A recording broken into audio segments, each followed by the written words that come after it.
Hello, my name is Joseph Idell. This is my final project for Fundamentals of GIS. I am focusing on areas for fire prevention along the Pacific Crest Trail. If you don't know anything about the Pacific Crest Trail, or as most people call it, the PCT is 2,650 miles from Mexico to Canada. It is a national scenic trail, meaning it's protected by federal statute. In 2018, I hiked 1,100 miles of this trail from roughly Bakersfield, California to Lassen Volcanic National Park, and then a select portion of Oregon, and then from the Washington border to Stevens Pass. So about half of Washington. Um, but yeah, altogether 1,100 miles over 2.5 months. This trail recently has been heavily impacted by fire in all states. There have been numerous fires that have shut down portions of the trail pretty much every year. So I've combined data from several sources to isolate areas that can be targeted for proactive treatment of hazardous fuel. These sources include the wilderness areas, hazardous fuel reduction treatments in the past, and also fire perimeters of previous burn areas. Why the wilderness area is important is because these areas are protected by the Wilderness Act of 1964. Therefore, they cannot do certain activities in these areas. Fire protection becomes cumbersome. There's limitations on building roads and using motorized vehicles. Also, we cannot use chainsaws in these areas because that is considered detracting to the wilderness environment. In the 20th century, there was a policy of putting out fires all over the West, which led to buildup of fuel. And so these hazardous fuel treatments are trying to burn through some of that fuel before it becomes huge wildfires. And the fire perimeter shape files are just, things that have previously burned. I want to combine those three particularly as areas that we are not going to focus on because they've already been treated or burned or are in a wilderness area. Therefore, if a fire starts in a wilderness area, they'll often let it burn for a while, as long as it's not threatening lives or too many structures. So the various data sources I'm using, again, I mentioned the hazardous fuel reduction and the wilderness areas. That shapefile is from the U.S. Forest Service. They actually have a really great depository of all kinds of data on their website. The Pacific Crest Trail Association, the nonprofit that helps maintain the PCT, has has their own webpage just for GIS data. So I pulled the center line from there, meaning just the path of the trail, and then the CAL FIRE, which is the California State Fire Department.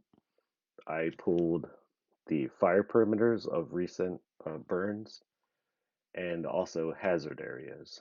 And the hazard areas, I'm going to, after I combine the hazardous fuel reduction wilderness area and fire perimeters, I will then run that against the hazard areas to um, further refine the data and to put areas of focus on in which to actually maybe do some fuel reduction. So here's all the data visualized. See, we have wilderness area, the fire perimeter, and hazardous fuel reduction. And there's quite a bit going on here. Um, but these are the three that I want to combine, and I'm going to see where they intersect with the PCT, and then erase that from the focus area because these areas have already been burned or treated in some way. And again, with the wilderness area, it becomes we're not going to focus on that because it's too difficult and maybe not worth it to focus on. But these are the areas that I would like to focus on is the areas that are defined by CAL FIRE to be hazard areas. These are the steps that I mentioned earlier. I'll make a union of the three wilderness areas, fire perimeter, and fuel treatment.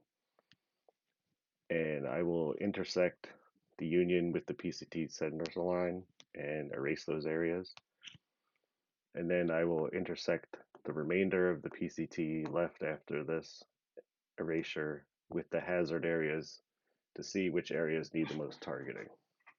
Therefore, we're hitting all the spots that are most likely to become huge forest fires. Here are the areas that I want to focus on. It's actually, this is probably a huge swath of the PCT in California.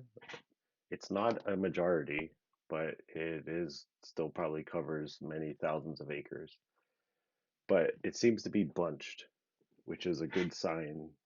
So, like, if you see the area around the Tahoe National Forest down near Lake Tahoe on the bottom, towards the bottom right, that could use some work.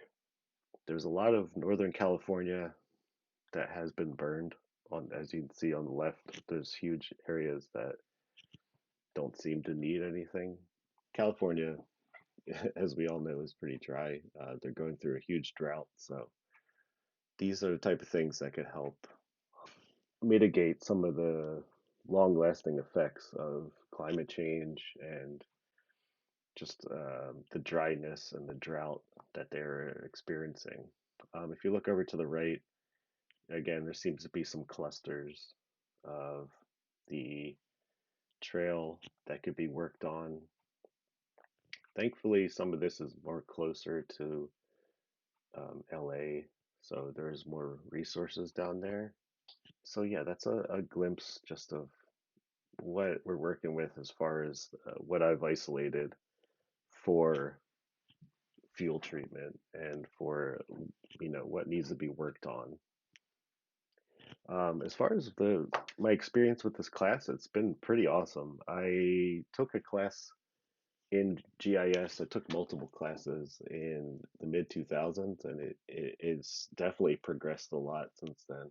ArcGIS I had never worked with, and it was a little daunting at first, but it seems to be just a really powerful tool.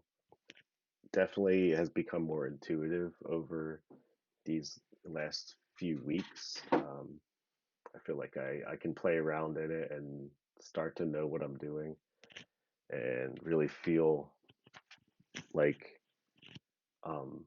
making maps that are like actually could be used or it could be a starting point for a professional. Especially this last project, I've thought of a few different ways and I mapped it out just like we did in class. And I feel like there was a lot of skills that they may have seemed tedious at the time, but they've helped, especially on this project. I mean, it's a culmination of pretty much everything that we learned. So yeah, it's been enjoyable, and I think I could see myself, taking more classes and making more complicated maps, especially things that I enjoy like this, areas I'm familiar with because, um, there's these all have real world impacts. That's kind of where I'm at the end of this course. I feel like I got a good base on what's gonna help me in the future. So yeah, thanks everyone for watching, and I hope you have a good break.